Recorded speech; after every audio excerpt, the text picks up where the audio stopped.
Very good evening to all of you. सभी का welcome है वाईडी और इंग्लिश ट्यूटर पे। दिवाली की ढेरों शुभकामनाएं, गोवर्धन पूजा की ढेरों शुभकामनाएं। अब शुरू करेंगे अपनी क्लासेस को। 2-3 दिनों का ब्रेक हो गया, अब फिर से पढ़ाई के मोड में आ जाते हैं। आज सैटरडे है, आज करने वाले हैं सेंटेंस ब्रेकिंग मेथड पे क्लास को। आप भी जानते हो, आपकी भी फेवरेट क्लास है और मेरी भी। इसमें इंग्लिश को बिगनिंग लेवल से अपने अटैक करना सीखते हैं। कहाँ से इंग्लिश के रूल्स बने थे, कैसे सेंटेंस की स्ट्रक्चर बनी होती है, कौन सा वर्ड पहले आएगा, कौन सा वर्ड बाद में आएगा। शुरू कर लेते हैं बिना वक्त गंवाए। सारे एडिटोरियल से उठाए हुए सेंटेंसेस हैं, अच्छे लेवल के हैं। उससे पहले अपनी ऐप को डाउनलोड कर लेना, योर इंग्लिश ट्यूटर को प्ले स्टोर से। सारा कंटेंट आपको जो मैं यूट्यूब पे देता हूँ उसी लेवल का कंटेंट पेड कोर्सेज में अफोर्डेबल प्राइसेस में ऐप पे भी अवेलेबल है। जैसे राइटिंग स्किल्स का कोर्स है, बेसिक से एडवांस्ड कैसे लिखा जाए, है ना। इस कोर्स पे भी कोड चल रहा है YD200, 699 वाला 499 में आपको मिल जाता है। कोर्सेज के दाम बढ़ने वाले हैं क्योंकि GST इंक्लूड होने वाला है। अगले महीने से प्रोबेबली GST आपको लगने लगेगा।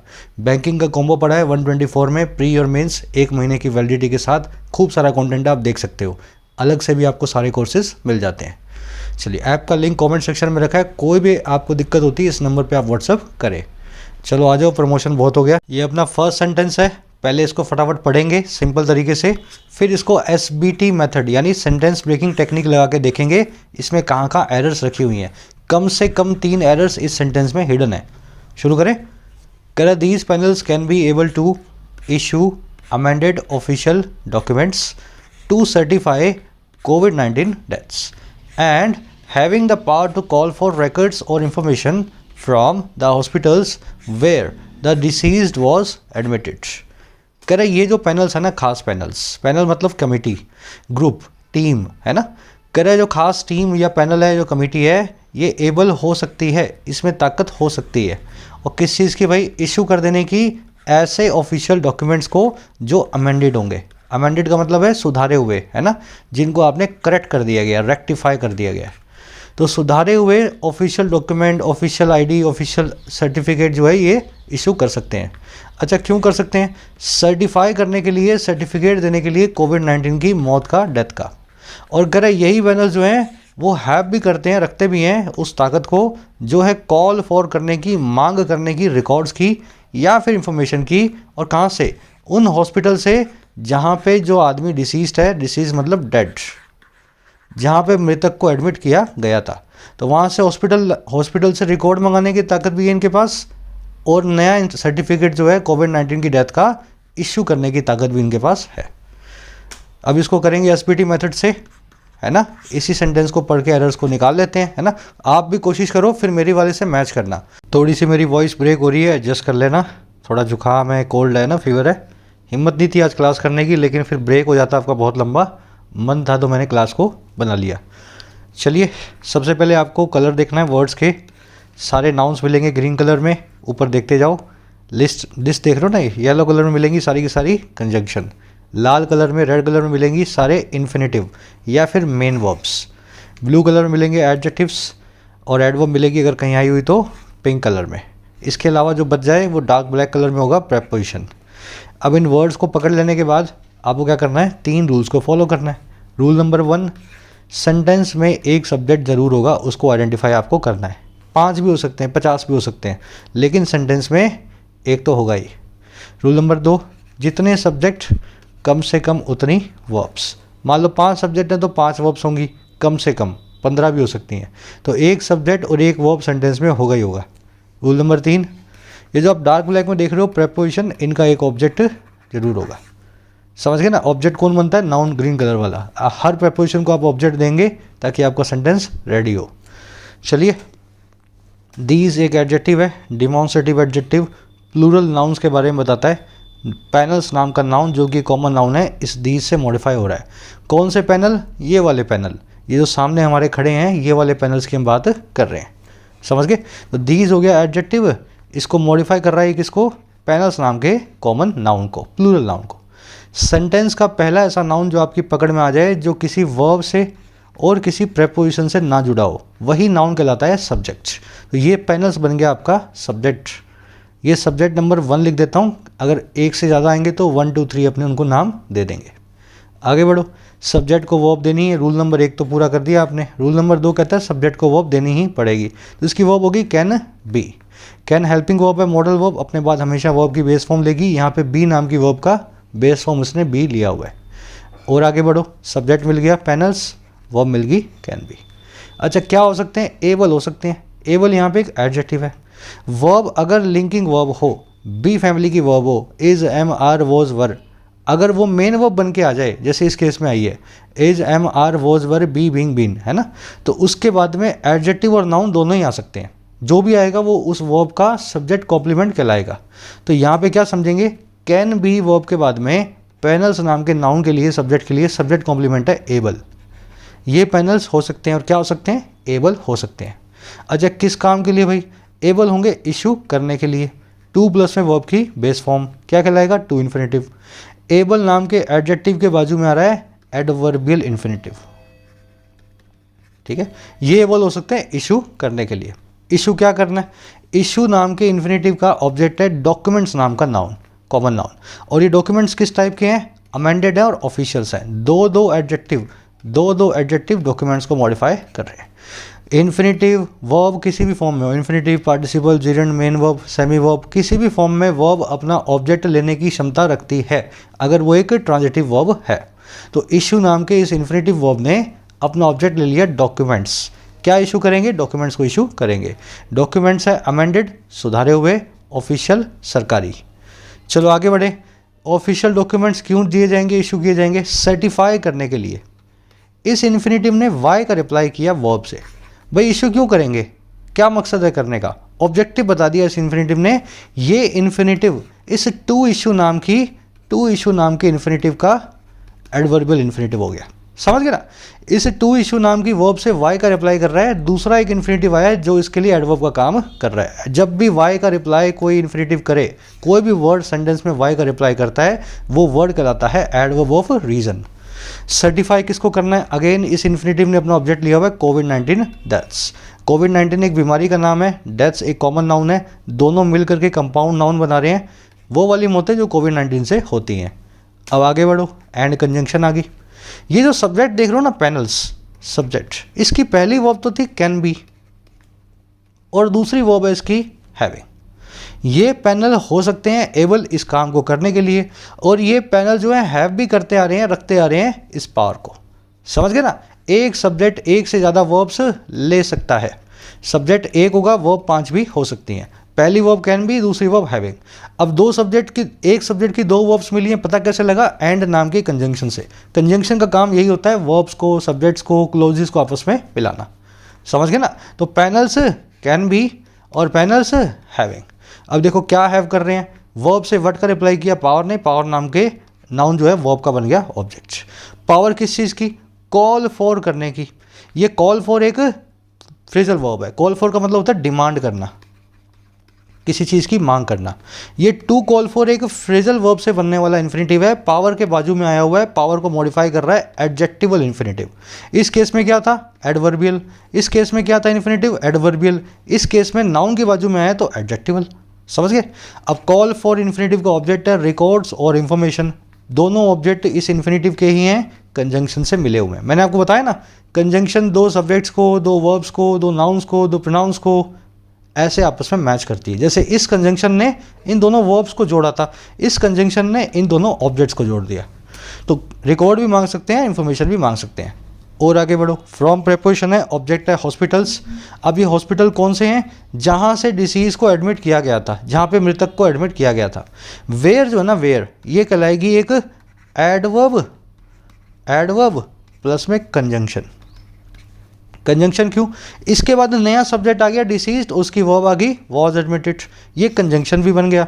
और एडवर्ब क्यों, क्योंकि ये वेयर का बात कर रही है, कहाँ की बात कर रही है। जब भी कोई वर्ड कहाँ की बात करे वो एक एडवर्ब बन जाता है। कहाँ की, क्यों की, कैसे की, कब की, जब ये बातें वर्ड्स करते हैं, व्हेन, व्हाई, वेयर, हाउ, वो एडवर्ब कहलाते हैं। तो इसको हम बोलते हैं रिलेटिव कंजंक्शन। ये एक एडवर्ब भी है और एक कंजंक्शन भी है, इसलिए रिलेटिव कंजंक्शन, समझ गए ना। रिलेटिव एडवर्ब बोलते हैं, कंजंक्शन बोलते हो, एडवर्ब बोलते हो, रिलेटिव एडवर्ब। तो ये होगी रिलेटिव एडवर्ब। नया क्लोज शुरू हो गया, deceased, subject number 2, past tense में पैसिव वॉइस में इसकी वर्ब है वॉज एडमिटेड। एक बार मैं सारी खिचड़ी को आपके सामने मैच कर रहा हूँ, फिर देखेंगे एरर्स क्या हैं। पैनल्स है सब्जेक्ट नंबर 1, इसकी वर्ब नंबर 1 क्या है, 1.1 है कैन बी, और वर्ब नंबर 1.2 है, 1.2 है हैविंग।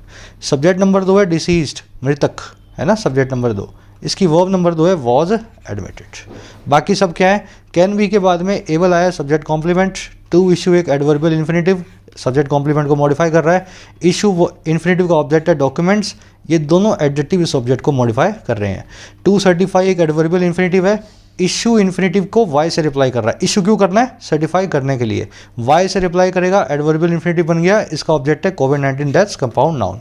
एंड कंजंक्शन के बाद ही सब्जेक्ट नंबर 1 की दूसरी वर्ब आई है, और इस वर्ब का बाद जो आप इसकी जो वर्ब का ऑब्जेक्ट देख रहे हो वो है पावर, मतलब कि ताकत। पावर किस चीज़ की है, कॉल फॉर करने की है, पावर को मॉडिफाई कर रहा है एडजेक्टिवल इन्फिनेटिव है ना, नाउन को कॉल फॉर करना, रिकॉर्ड्स को और इन्फॉर्मेशन को, दोनों ही इस इन्फिनेटिव के ऑब्जेक्ट हैं, टू कॉल फॉर के, दोनों जुड़े हुए हैं कंजंक्शन और से। फ्रॉम प्रीपोजिशन का ऑब्जेक्ट हॉस्पिटल्स, रिलेटिव एडवर्ब है वेयर, जो कि कंजंक्शन का काम भी कर रही है, एडवर्ब का काम भी कर रही है, डिसीज्ड और एडमिटेड आप जानते हो। चलो अब एरर्स को देख लेते हैं। एक आधी तो शायद मिल भी गई होगी आपको है ना, नहीं मिली तो टेंशन मत लो, अभी मिल जाएगी आपको सारी की सारी। रूल नंबर 1 देखो, पहले रूल समझ लो, फिर लॉजिक समझो, फिर एक्सेप्शन। रूल है कैन के साथ में कभी भी बी एबल टू नहीं आता, समझ गए। रूल क्या है, कैन के साथ में बी एबल टू नहीं आता। अब इसका लॉजिक क्या है, क्यों नहीं आता, ऐसे कैसे नहीं आता भाई, इसलिए नहीं आता, कैन और बी एबल टू एक ही बात को करते हैं। Can is equal to be able to, be का मतलब है बी फैमिली की verbs, I am able to, we are able to, he is able to, समझ गए ना। बी फैमिली कोई भी वर्ब आ सकती है, is, am, are, was, were, be, being, been. तो कैन और बी एबल टू एक ही बात की तरफ इशारा करते हैं, दोनों का मतलब है किस में किस काम को करने की एबिलिटी है या क्षमता है। मैं इसको आप एग्जांपल्स के जरिए समझाता हूँ, यहाँ पे आपको पता लगेगा। जैसे ये सेकंड वाला देखो, none of the students is या are able to answer the questions correctly.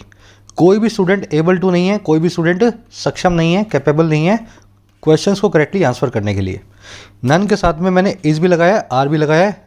Reason क्या है, नन एक ऐसा प्रोनाउन है इंग्लिश में जो सिंगुलर और प्लूरल दोनों ही वर्ब लेता है, लेकिन सिंगुलर वर्ब लेगा 70% केसेस में, प्लूरल वर्ब लेगा 30% केसेस में। दोनों ठीक हैं, लेकिन चलती ज़्यादा कौन सी है, सिंगुलर। ठीक है, नन के साथ में प्लूरल वर्ब गलत नहीं है, लेकिन 30% राइटिंग में आप देखोगे इसको प्लूरल वर्ब लेता हुआ, जनरली ये सिंगुलर वर्ब को ही लेता है। तो मान लो नन के साथ में दोनों ही लगा दिए मैंने। अब इसका मतलब ये है कोई भी स्टूडेंट में एबिलिटी नहीं थी क्वेश्चंस को आंसर करने की। लेकिन इस सेंटेंस को देखो, none of the students can answer the questions correctly. कोई भी स्टूडेंट जो है आंसर को, क्वेश्चन को करेक्टली आंसर नहीं कर पाया है ना, नहीं कर सकता है। यहाँ पे कैन बता रहा है उनकी एबिलिटी को, और यहाँ पे इज एबल टू बता रहा है उनकी एबिलिटी को। टेक्निकली दोनों सेंटेंस बराबर है, टेक्निकली दोनों सेंटेंस आइडेंटिकल है, सेम मीनिंग रखते हैं। लेकिन थर्ड वाले को देखो, none of the students can be able to answer the questions correctly. अरे भाई, कैन भी लगा दिया, बी एबल टू भी लगा दिया, दोनों एक ही बात करते हैं तो साथ में क्यों लगा दिया। बस यहीं से रूल बना है, मीनिंगलेस फ्रेज है, कभी भी यूज़ ना करें, समझ गए। तो क्या करें भाई, these panels can be able to, क्या करें इसको, या तो बी एबल टू निकाल दो, ये लिख दो कैन इशू, सीधे सीधे कैन इशू, और या फिर कैन को निकाल दो और पैनल्स के साथ में बी की सही वर्ब को यूज़ करो, आर को। These panels are able to issue, can है ना, कुड होता तो यहाँ पे वर लगा देता, कैन है सिंगुलर है, मतलब जो है प्रेजेंट टेंस में, इसलिए मैंने आर लगाया। तो आर एबल टू लिख दो, वो भी ठीक है, या कैन इशू सीधे सीधे लिख दो, एबल टू निकाल के। अब इस रूल की एक एक्सेप्शन बता देता हूँ मैं आपको, बड़ी अच्छी है, ध्यान से समझोगे। थोड़ा डिटेल में जा रहा हूँ मैं, पर क्वेश्चन इसी पे बनते हैं। जैसा बिहेवियर आप कैन के साथ करवा रहे हो, can plus be able to, यही कुड के साथ भी होता है, यही बिहेवियर कुड के साथ में भी करवाना है। जैसे can plus be able to नहीं लगता, वैसे could plus be able to भी नहीं लगता। रीज़न क्या है, could is equal to be family verb plus be able to. Can के साथ में आपने इज, एम, आर लगाया था, कुड के साथ में वॉज, वर लगा दो, बी फैमिली की वॉज एबल टू या वर एबल टू। बस इसमें एक चीज़ ध्यान ये रखनी है कि कुड जो है पॉजिटिव सेंटेंस में दोनों मीनिंग बराबर नहीं रखता है। फिर समझ लो, could is equal to be family की वर्ब प्लस में एबल टू, बात बिल्कुल ठीक है, जैसा कैन के साथ होता था वैसे कुड के साथ में भी होता है। लेकिन कुड पॉजिटिव सेंटेंसेस के अंदर पास्ट के कुड और बी एबल टू बराबर मीनिंग नहीं रखते हैं। मैं आपको एग्जांपल के जरिए समझाता हूँ। जैसे यहाँ देखो, ये तो है नेगेटिव सेंटेंस दोनों के दोनों। Students could not answer the questions correctly, students questions को आंसर को जो है आंसर नहीं कर पाए करेक्टली। और students were not able to answer the questions correctly, students यहाँ भी क्वेश्चंस को सही तरीके से आंसर नहीं कर पाए। दोनों सेंटेंस आइडेंटिकल है। बात हो रही है नेगेटिव सेंटेंस की, इसमें दोनों का मीनिंग बराबर होता है, कैन और बी एबल टू का। लेकिन पॉजिटिव सेंटेंस देखो यहाँ ध्यान से, students could answer the questions correctly and students were able to answer the questions correctly. पहले वाले का मीनिंग ये है वो कर सकते थे, शायद उन्होंने नहीं किया और मोस्ट प्रोबेबली नहीं किया। और दूसरे वाले में क्या था, वो कर भी सकते थे और उन्होंने कर भी दिया। समझ गए? Students could answer the questions correctly का मतलब क्या है, अरे वो कर सकते थे पर किया नहीं। और वर एबल टू का मतलब क्या है, कर भी सकते थे और करके भी दिखा दिया। तो कुड जो है ना पास्ट में, वैसे ही पास्ट में यूज होगा, पॉजिटिव सेंटेंस में बी एबल टू से अलग मीनिंग रखता है। इस पे एग्जाम में क्वेश्चन बनते हैं बहुत अच्छे अच्छे। जैसे क्वेश्चन मैं आपको याद करवाता हूँ, during the cyclone we could swim to the shore. हम बोट पे थे, हम स्विम कर सकते थे शोर तक। और दूसरा क्या है, कुड की जगह पे we were able to swim to the shore. पहले वाले का मतलब है हम शोर तक स्विम कर सकते थे, तूफान आया बोट से हम किनारे तक स्विम कर सकते थे। दूसरे में हमने क्या किया, हम स्विम कर गए वास्तव में। तो यार वास्तव में हमने स्विम किया तूफान के वक्त, तो हम बचे रहे। आज ये सेंटेंस को लिख रहे हैं, पहला सेंटेंस मीनिंगलेस है, अपने आप में गलत है। वी कुड स्विम का मतलब है हम कर सकते थे पर हम तूफान में ही मर गए तो सेंटेंस कैसे लिख रहा है, गलत बात है ना। तो आप वास्तव में शोर तक गए थे, कुड स्विम नहीं किया आपने, you were able to swim थे, आप वहाँ गए हो, इसलिए सेंटेंस को आज लिख रहे हो। तो इस विरोधाभास को याद रखें, कुड के साथ में पॉजिटिव टेंस पास्ट में एक मीनिंग नहीं रखता है। थोड़ा मैं डिटेल में इसलिए जाता हूँ, जिंदगी भर अब तुम्हें याद रहे ये क्वेश्चन और ये वाला जो है कॉन्सेप्ट। ये हो गया एरर नंबर 1। अब आ जाओ एरर नंबर 2 पे। एरर नंबर 2 बड़ी खूबसूरत है, ये कहलाती है कॉमन प्लूरल नाउन्स की। क्या कहते हैं, जब द के साथ में कोई एडजेक्टिव अकेला आ जाए, अकेला मतलब उसके बाद कोई नाउन नहीं, तो वो एडजेक्टिव द के साथ में आकर के कॉमन प्लूरल नाउन बना लेता है, अपने आप ही वो नाउन का दर्जा ले लेता है। और ऐसा नाउन का दर्जा जो प्लूरल नाउन का है, पूरी क्लास को बताने वाला। इसकी वर्ब भी प्लूरल होगी, बट नेचुरल है प्लूरल नाउन के साथ। तो द रिच मतलब कि सभी अमीर लोग, सभी अमीर लोगों की बात कर रहा है। रिच यहाँ पे IES लगाने की जरूरत नहीं है, रिचीज की बात नहीं कर रहे, है ना। द रिच अपने आप में सभी अमीर लोगों को बताएगा। द वाइज सभी बुद्धिमान लोग, द पुअर सभी गरीब लोग, है ना। तो द रिच फोकस या फोकसेस ऑन वेल्थ क्रिएशन, सभी अमीर लोग वेल्थ क्रिएशन पे फोकस करते हैं। द रिच एक कॉमन प्लूरल नाउन है, रिच एक एडजेक्टिव है, द के साथ में आ रहा है, तो ये प्लूरल वर्ब लेगा। यहाँ पे लगाऊंगा मैं फोकस को।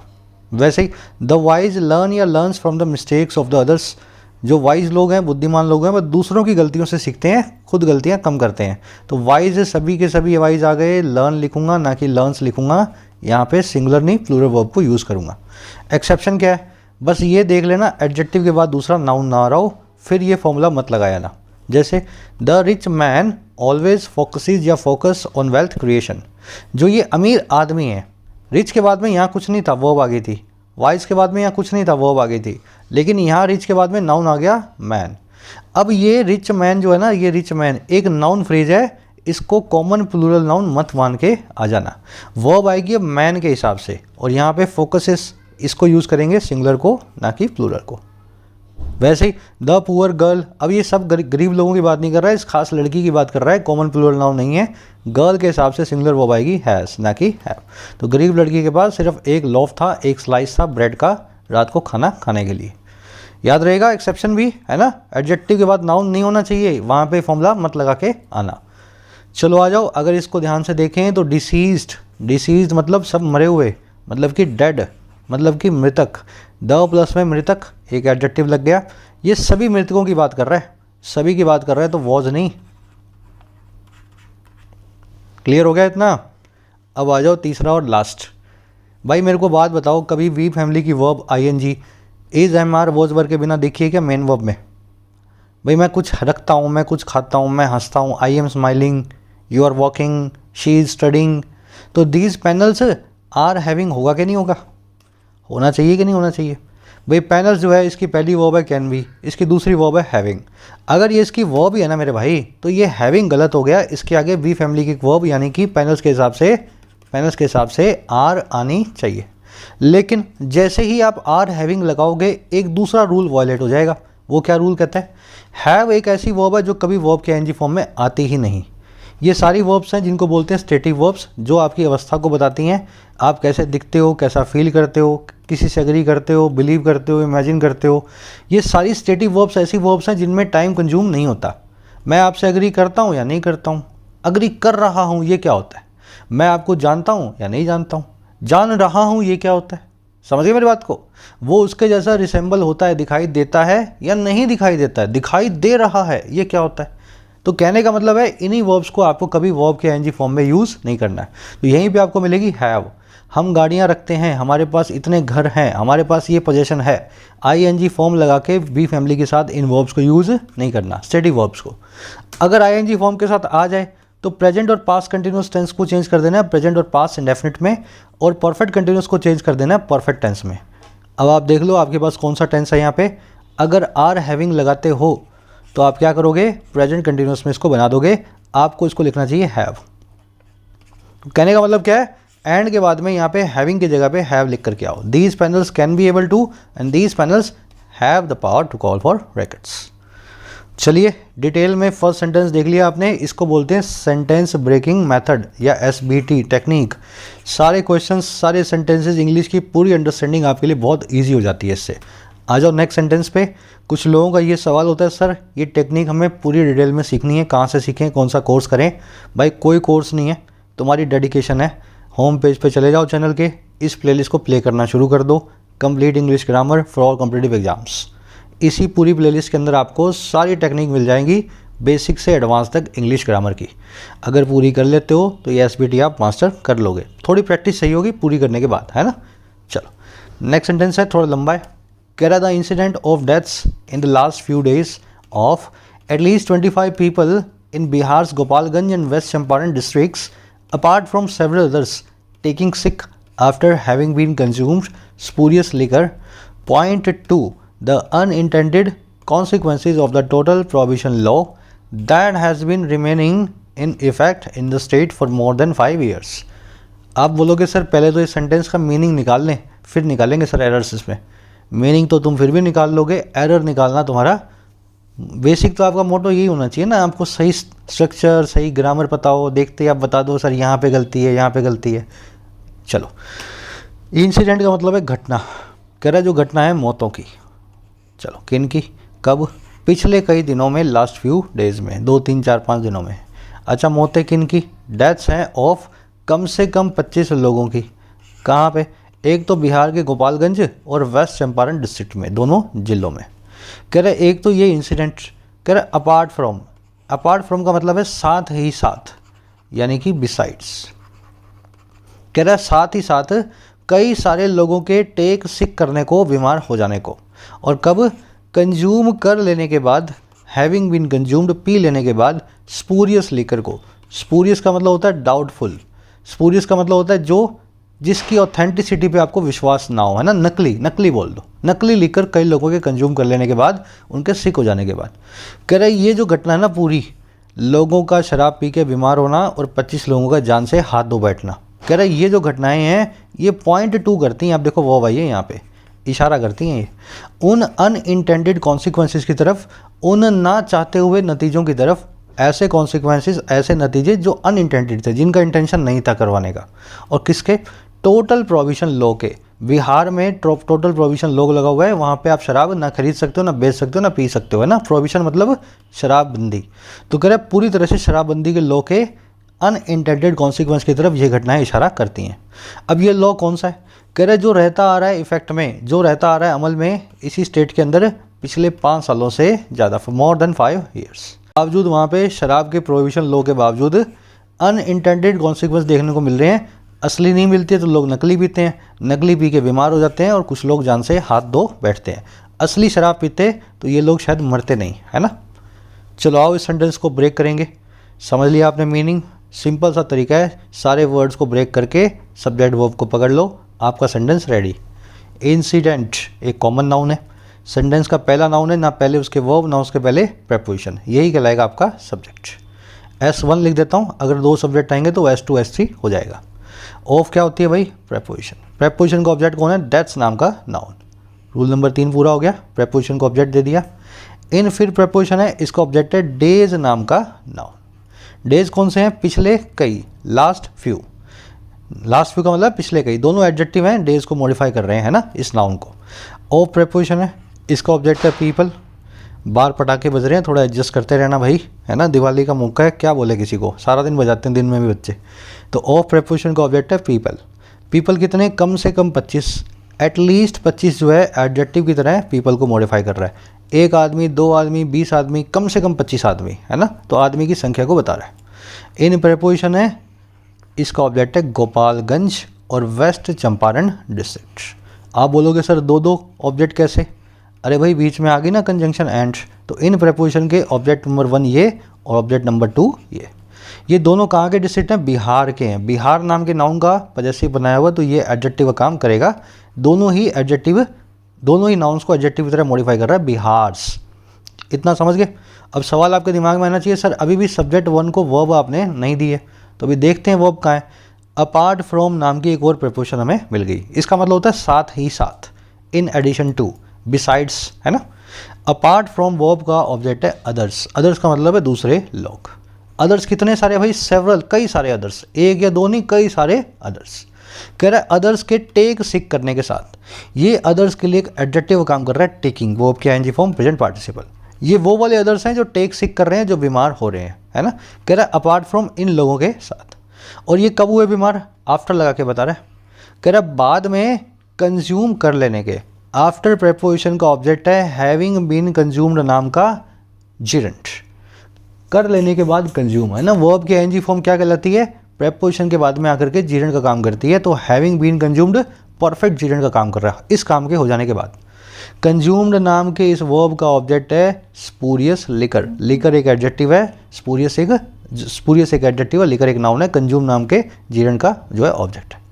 अब देखो जब इतनी तामझाम आपने की, उसके बाद आपको दिखी वर्ब पॉइंट। सब्जेक्ट नंबर 1 की वर्ब है वर्ब नंबर 1। इतना समझ गए?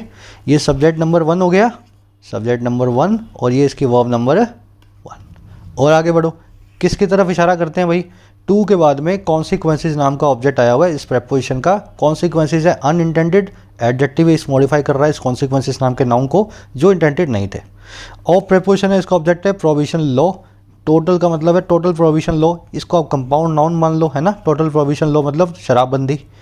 अब देखो टोटल प्रोविजन लॉ के लिए एक रिलेटिव क्लोज आया है। कौन सा लॉ है भाई साहब?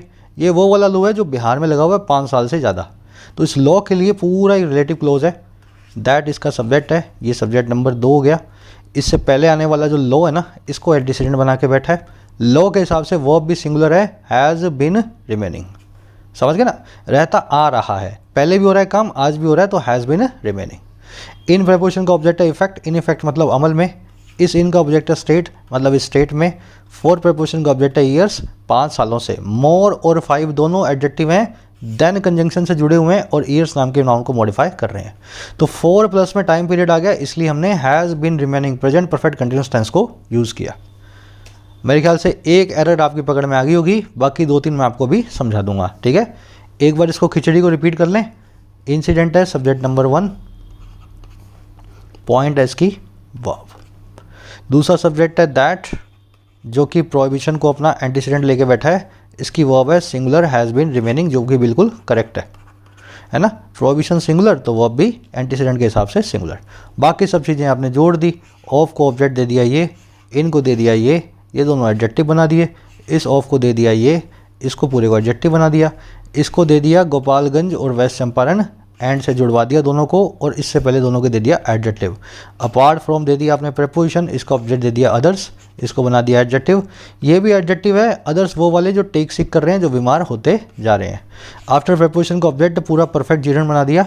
कंज्यूम कर चुकने के बाद, कंज्यूम क्या किया गया भाई? इस जिरेंट का ऑब्जेक्ट है लिकर। लिकर कैसी है? स्पूरियस, नकली। स्पूरियस लिकर जो है, स्पूरियस लिकर को मॉडिफाई कर रहा है, स्पूरियस नाम का एडजेक्टिव। 2 प्रेपोजिशन का ऑब्जेक्ट है कॉन्सिक्वेंसेज। कॉन्सिक्वेंसेज है अनइंटेंडेड, एडजेक्टिव है इस नाउन को मॉडिफाई करने के लिए। ऑफ प्रेपोजिशन का ऑब्जेक्ट ये पूरा ही मान लो, टोटल प्रोविजन लो, इसको कंपाउंड नाउन मान सकते हो।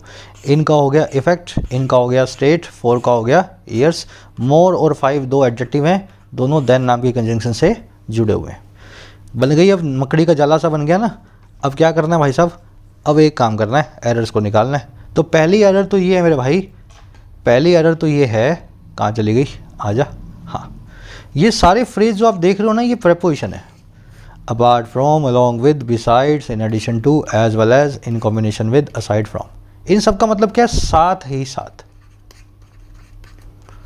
हिंदी में तो ये है ना, सब्जेक्ट का काम कर जाते हैं इनके साथ में जो प्रेपोजिशन का ऑब्जेक्ट हो, लेकिन इंग्लिश में इनका जो ऑब्जेक्ट होता है कभी भी सब्जेक्ट का पार्ट नहीं होता।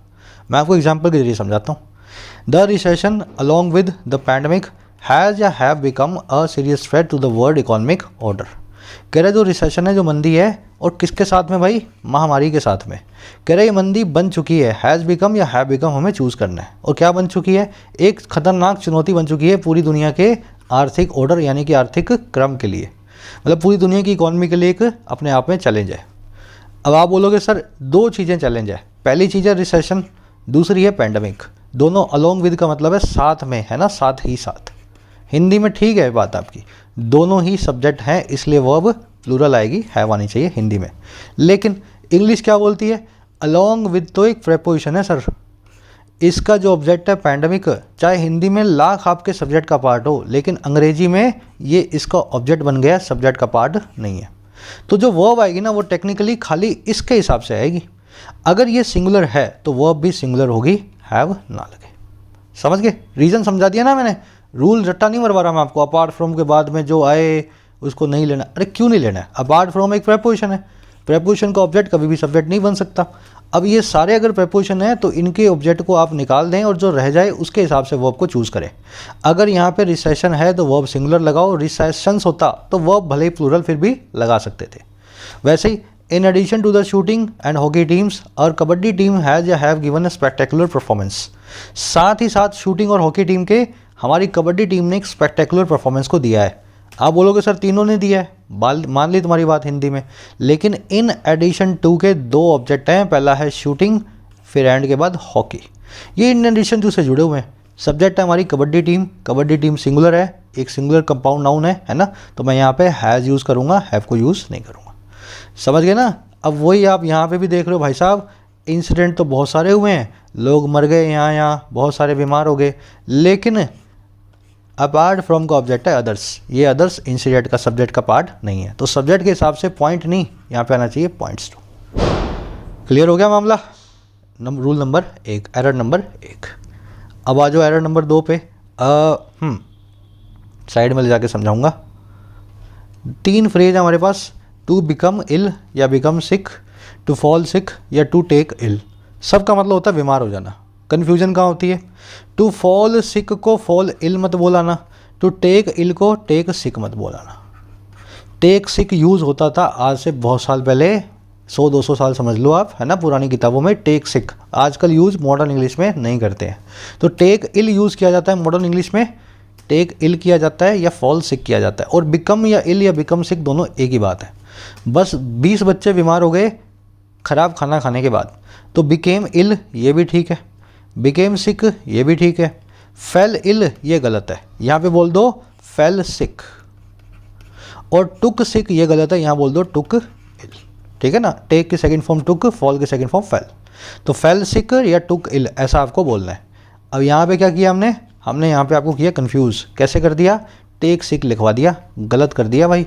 या तो यहाँ लिख दो तो अदर्स फॉलिंग सिक, टेक को निकाल दो, या फिर टेकिंग को रख करके सिक की जगह रख दो इल, टेकिंग इल। सही जगह सही फ्रेज को यूज़ करें, कहने का मतलब ये। एरर नंबर 3 पे आ जाओ। देखो अभी मैंने आपको ये सारी दिखाई थी स्टेटिव वर्ब्स। स्टेटिव वर्ब्स कभी भी वर्ब के आईएनजी फॉर्म जैसे यूज़ नहीं होती, इनको कभी भी प्रोग्रेसिव टेंस में यूज़ नहीं किया जाता। स्क्रीनशॉट इसका ले सकते हो, यही वर्ब्स से आपको क्वेश्चन मिलेंगे बहुत सारे। अब स्टेटिव वर्ब की जुड़वा बहने हैं लिंक वर्ब्स। लिंक वर्ब्स कौन सी होती हैं, जो अपने बाद में एडजेक्टिव या नाउन दोनों को ले लेती हैं। जैसे बी फैमिली की सभी वर्ब्स मेन वर्ब बन के लिंक वर्ब बन के आती हैं। उसके अलावा ये 4 लिंक वर्ब्स की कैटेगरी और है। सीम, अपीयर, लुक, साउंड, इन चारों का मतलब होता है दिखाई देना। बिकम, टर्न, ग्रो, इसका मतलब है बन जाना। रिमेन, स्टे का मतलब है बना रहना। और टेस्ट का मतलब है स्वाद आना, फील का मतलब है फील होना, स्मेल का मतलब है स्मेल आना, और प्रूव का मतलब है प्रूव करना या प्रूव होना। इनके बाद में भी इनको भी वर्ब के आईएनजी फॉर्म की तरह यूज़ नहीं किया जाता। समझ में आ गया ना। इसका एक एक्सेप्शन है, अभी समझा दूंगा। पहले आप जो है एरर को पकड़ लो। रिमेन यहाँ पे एक स्टेटिक वर्ब है, लिंक वर्ब है। स्टेटिक वर्ब्स की तरह इसको भी आईएनजी फॉर्म में यूज़ नहीं करना। प्रेजेंट या पास्ट कंटिन्यूस में हो तो इंडेफिनिट में, परफेक्ट कंटिन्यूस में हो तो प्रेजेंट या पास्ट परफेक्ट में। यहाँ पे आपके पास पड़ी हुई है प्रेजेंट परफेक्ट कंटिन्यूस में, परफेक्ट कंटिन्यूस को बदल दो परफेक्ट में। हैज़ बीन रिमेनिंग नहीं, हैज़ रिमेन्ड, ठीक है, हैज़ रिमेन्ड। कभी भी रिमेनिंग वर्ब को मेन वर्ब बना के वर्ब के आईएनजी फॉर्म में यूज़ नहीं कर सकते। मामला सेट हो गया, इतना क्लियर है। अब एक्सेप्शन समझ लो। एक्सेप्शन क्या है? ये जो थर्ड नंबर वाली है ना, बिकम, टर्न, ग्रो, ये वर्ब के आईएनजी फॉर्म में यूज़ हो जाती है। मॉडर्न इंग्लिश में इनको यूज़ करने लगे। अब है एक्सेप्शन यार, याद रखनी पड़ेगी, कोई इलाज नहीं है इसका। करने लगे हैं लोग तो अपने भी कर लेंगे, है ना। बस इतना ही आपको इसमें याद रखना है। चलिए आगे बढ़े। एक कन्फ्यूजन और होती है लोगों को कि सर इनको जीरेंड और पार्टिसिपल फॉर्म में वर्ब के आईएनजी फॉर्म में यूज़ करना है कि नहीं करना। बिंदास कर सकते हो। सेमी वर्ब फॉर्म में चाहे इन्फिनिटिव हो, चाहे जीरेंड हो, चाहे पार्टिसिपल फॉर्म हो, स्टेटिक वर्ब हो, चाहे लिंक वर्ब हो, वो वर्ब के आईएनजी फॉर्म में यूज़ हो जाती हैं। समझ गए ना। मेन वर्ब फॉर्म में इनको आईएनजी फॉर्म में यूज़ नहीं करना है। सेमी वर्ब तो लाख इनको आईएनजी फॉर्म यूज़ करो, कोई इनकी दिक्कत नहीं है। अब लास्ट एरर बची है, सबसे धांसू है, आ जाओ उसको भी देख लेते हैं। कहाँ गई ये वाली? हैविंग प्लस में V3, हैविंग प्लस में V3 ये बनाता है एक्टिव पार्टिसिपल को, और इसके आगे आफ्टर लगा दोगे तो मीनिंग वही रहेगा, लेकिन वो पार्टिसिपल से बन जाएगा जीरेंड। बेसिक्स में ज़्यादा अंदर नहीं घुसेंगे क्योंकि बेसिक्स तो मैं आपको प्लेलिस्ट में करवा चुका हूँ। अगर आपने वहाँ से थोड़ा सा भी पढ़ा है तो आपको परफेक्ट जीरेंड और परफेक्ट पार्टिसिपल पता है। ये बताते हैं एक काम के होने के बाद दूसरा काम हुआ। खाना खा के मैं सैर पे निकला, है ना। किताब पूरी करके या कहानी पूरी पढ़ के मैं सोने के लिए तैयार होने लगा, है ना। टीवी बंद करके मैं सो गया। एक काम प्लस में दूसरा काम। तो हैविंग प्लस में V3 दिखा करके हम उस काम को बताते हैं। लेकिन अगर काम मैंने किया है तब तो हैविंग V3, और अगर काम मेरे साथ हुआ है, हादसा मेरे साथ हुआ है, तो हैविंग प्लस में बिन प्लस में V3। यहाँ बिन लगा लेना बीच में, मैं भूल गया लगाना, है ना। हैविंग बिन प्लस में V3। तो एक्टिव और पैसिव का आपको खास ध्यान रखना है, काम किया गया है या काम हो रहा है सब्जेक्ट के साथ। अब कुछ सेंटेंसेस के जरिए देखेंगे। यहाँ बिन मैंने लगा दिया है। मान लो पहला सेंटेंस है having robbed several passengers of their money. Rob कर देने के बाद, रॉब का मतलब है लूट लेना, लूट लेने के बाद कई सारे पैसेंजर्स को उनके पैसे से। रॉब ऑफ का मतलब है जिससे जो आप लूट रहे हो, ऑफ लगा के बताओ। मेरे से ये लूटा तो ही robbed me of my money. तो पैसेंजर से उनका पैसा लूट लेने के बाद जो थीव्स हैं वो भाग गए हाईवे की तरफ, रैन टुवर्ड्स अ हाईवे। सेंटेंस का सब्जेक्ट कौन है? थीव्स। सेंटेंस के अंदर पार्टिसिपल फ्रेज कौन सा है? Having robbed, perfect participle. Technically ये एक्टिव है तो इसका मतलब है थीव्स ने ही रॉब किया है पैसेंजर्स को, और जो बिल्कुल करेक्ट बात है। सेंटेंस अगर एक्टिव में है, पार्टिसिपल अगर एक्टिव में है, तो इसका मतलब क्या है? सब्जेक्ट ने ही इस पार्टिसिपल में होने वाले एक्शन को परफॉर्म किया है। बात बिल्कुल ठीक है। इन्हीं थीव्स ने रॉब किया था पैसेंजर्स को, सेंटेंस में नो एरर।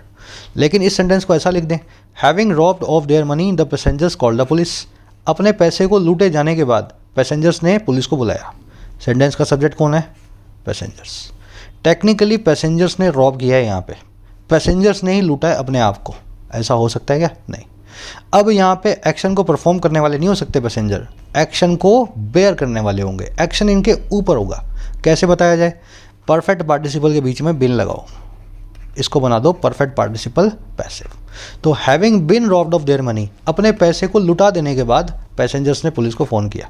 यहाँ पे लूटा गया था तो एक्टिव पार्टिसिपल, यहाँ पे वो खुद लुट गए इसलिए पैसिव पार्टिसिपल। इनके ऊपर काम हुआ। अब ये बताओ, ये लोग जो बीमार हुए हैं, टेक सिक किए हैं, ये जो टेक सिक किए हैं ये कंज्यूम करने के बाद हुए हैं लिकर को या कंज्यूम होने के बाद? अरे भाई कंज्यूम करने के बाद हुए हैं ये। हैविंग बिन कंज्यूम नहीं, हैविंग कंज्यूम्ड। ये खुद थोड़ा ना कंज्यूम हुए हैं, कंज्यूम तो इन्होंने किया है। एक्शन का परफॉर्म इन्हीं लोगों ने किया जिन्होंने दारू पी है, वही बीमार हुए हैं। तो पीने वाले हैं तो हैविंग बिन कंज्यूम नहीं, हैविंग कंज्यूम्ड। पीने के बाद ये हो गए जो है इस तरह से, मतलब बीमार। मामला सेट। चलो यहीं पे रैप अप करेंगे सेशन को। मैं तो कितना भी लंबा खींच लूँ, आप भी इसको देखते जाओगे। पिछले बहुत सारे सेशंस हो चुके हैं। अगर आप नए हो ना, 30-40 घंटे का ये काम करवा चुका हूँ मैं आपको। आराम से चला लिया करो। लास्ट में मैं प्लेलिस्ट डालूंगा, वहाँ से चेक कर लेना। अच्छा, एक सेंटेंस मैं आपको दे रहा हूँ, आपको खुद से कोशिश करनी है। अगले वाली क्लास अगले सैटरडे की इसी सेशन से, इसी सेंटेंस से शुरू करूँगा। इसमें एरर्स हैं ढेर सारी, ब्रेक करो। फर्स्ट कमेंट में इसी वीडियो के एरर्स को डाल रहा हूँ, वहाँ से मैच कर लेना, ठीक है। अगले सेशन में आपको इसका आंसर भी मिल जाएगा, पूरा डिटेल में दिखा देंगे। एक लाइक और एक शेयर जरूर से देना। कोर्सेज रिलेटेड कोई भी क्वेरी हो इस नंबर पे व्हाट्सअप करें। कोर्सेज के दाम बढ़ेंगे, GST इंक्लूड होगा, रजिस्ट्रेशन हो चुका है। बस 1-1.5 महीना और है, फिर उसके बाद मैं जीएसटी अलग से कोर्सेज में लगाने लगूंगा। अपनी जेब से जीएसटी में नहीं दे पाऊंगा, है ना। उससे पहले अपना फ़ायदा उठा लेना। Until then, signing out.